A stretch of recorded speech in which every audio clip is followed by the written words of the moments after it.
¿Puede una vida gris, silenciosa, llena de miedo y dudas convertirse en una obra maestra literaria? Esta es la historia de Franz Kafka, un hombre tímido, enfermizo y atrapado en la rutina, que cambió la literatura para siempre escribiendo sobre insectos, tribunales invisibles y castillos imposibles. Franz Kafka nació el 3 de julio de 1883 en Praga, entonces parte del Imperio Austrohúngaro. Su familia era de origen judío-alemán y él fue el hijo mayor de Hermann Kafka, un comerciante autoritario, y Julie Lobby, una mujer inteligente pero sumisa. Desde muy pequeño, Franz sintió el peso de su padre. Hermann era un hombre fuerte, dominante, que esperaba hijos obedientes y exitosos. Pero Franz era delgado, reservado y extremadamente sensible. Lo que tengo en común con los grandes escritores es solo esto, el sufrimiento. En cartas y diarios, Kafka escribió sobre el terror que sentía hacia su padre. Un miedo que lo marcó para siempre.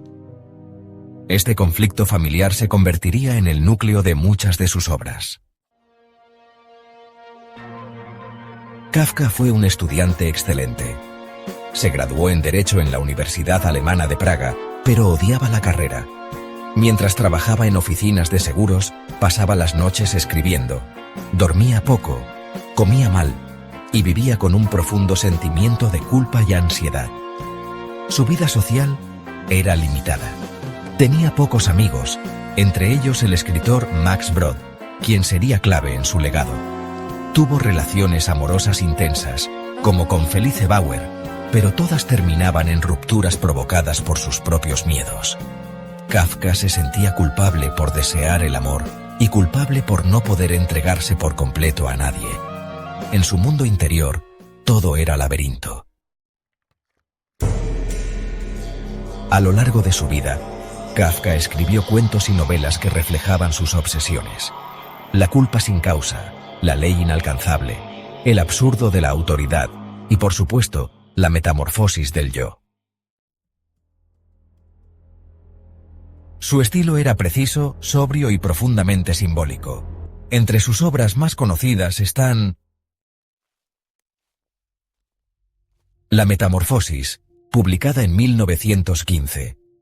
Gregor Samsa, un comerciante que un día despierta convertido en un insecto gigante. La familia lo rechaza, la sociedad lo ignora. Gregor no se rebela, simplemente acepta su destino con silenciosa resignación. Es una historia sobre el aislamiento, la culpa, el fracaso y sobre lo que significa ser innecesario. El proceso, escrita en 1914 y publicada en 1925. Joseph K. es arrestado sin saber por qué. Intenta defenderse ante una burocracia interminable e incomprensible. Nadie le explica nada. La ley es omnipresente, pero nunca visible. Al final, Joseph muere sin entender su culpa. Es una metáfora del sistema, de la culpa existencial y de la opresión invisible que sentimos sin comprender del todo. El Castillo, publicado en 1922, nos cuenta la historia de un agrimensor que llega a una aldea para trabajar en un castillo. Pero, bueno, nunca logra entrar. El castillo es inaccesible, el trabajo jamás empieza, y la verdad, las reglas cambian sin sentido.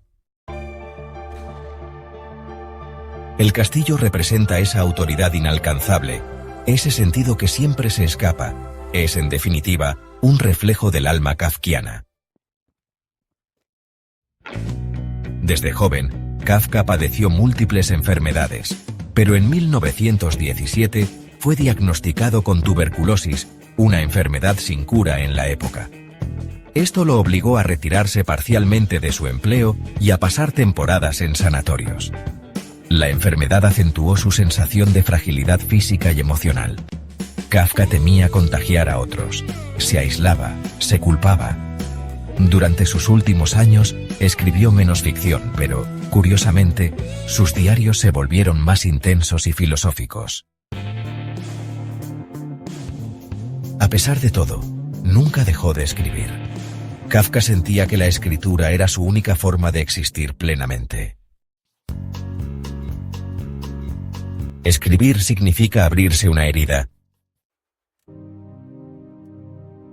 En vida, Kafka publicó muy poco. La mayoría de sus obras quedaron incompletas o guardadas en cajones. En su testamento, pidió a su amigo Max Brod que quemara todos sus escritos no publicados. Gracias a él hoy conocemos El proceso, El castillo, Carta al padre, América y muchos relatos fundamentales. Kafka murió el 3 de junio de 1924, un mes antes de cumplir 41 años. Murió en un sanatorio en Austria, debilitado y casi sin poder hablar.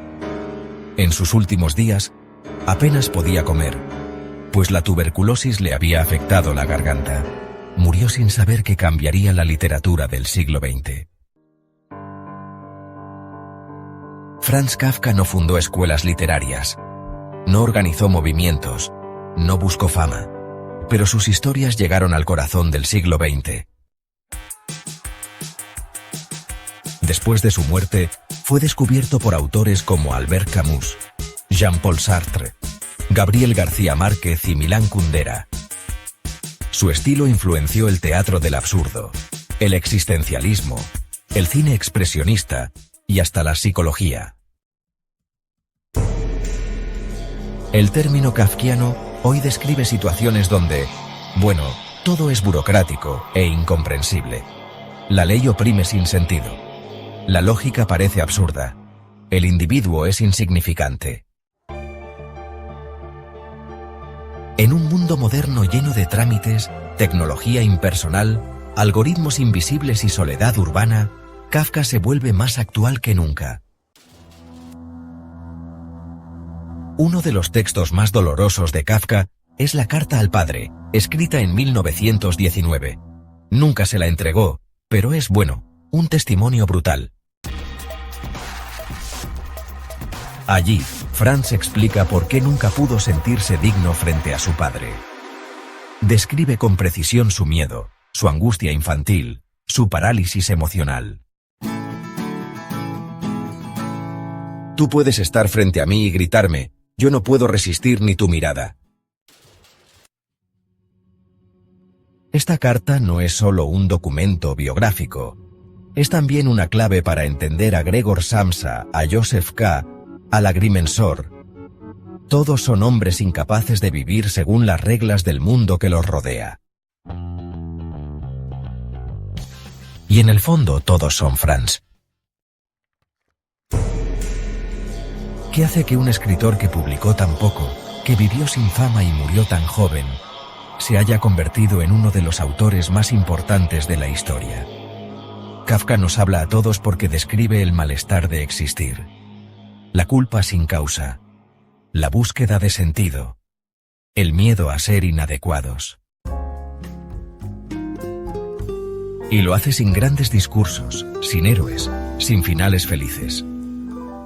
Sus historias son como sueños lúcidos donde todo parece posible, pero nada tiene salida clara. Creo que solo deberíamos leer libros que nos hieran y nos apuñalen. Un libro debe ser el hacha que rompa el mar helado dentro de nosotros. Un libro debe ser el hacha para el mar helado que hay dentro de nosotros. La vida de Franz Kafka fue una lucha silenciosa contra la culpa, el miedo, la enfermedad y el sentido de no pertenecer. Pero su obra, nacida en la oscuridad, se convirtió en luz para millones. Si esta historia te conmovió, sígueme para más contenido literario.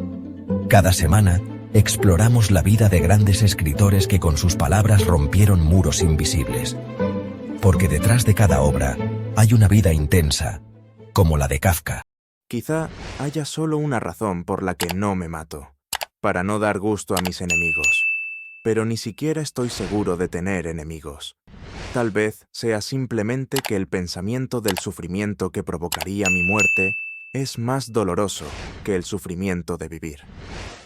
Diario. Franz Kafka, 1883 a 1924.